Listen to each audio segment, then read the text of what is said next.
Assalamualaikum warahmatullahi wabarakatuh. Saya Dormia Kristina binti Muhammad Kamal selaku wartawan dari unit TVPS SMK Lanchang.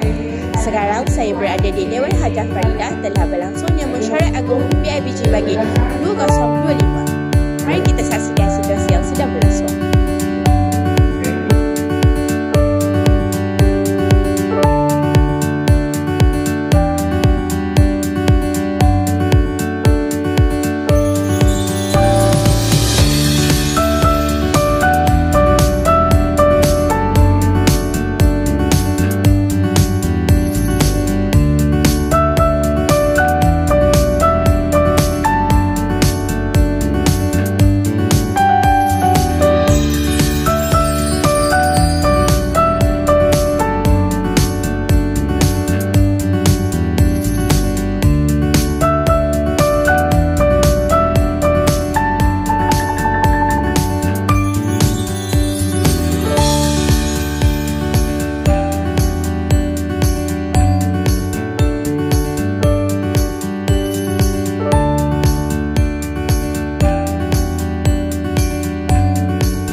Assalamualaikum Bonda. Waalaikumsalam warahmatullahi wabarakatuh.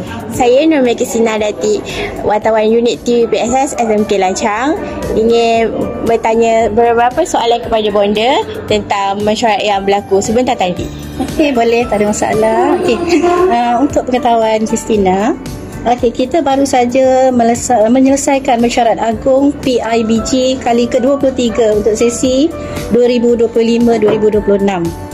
Alhamdulillah, kita mendapat sambutan yang sangat menggalakkan daripada ibu bapa dengan kehadiran melebihi 100 orang. Kalau dicampur dengan guru hampir 200, melepasi target kehadiran ibu bapa dan guru untuk mesyuarat pada kali ini. Terima kasih Bonda. Ya, sama-sama.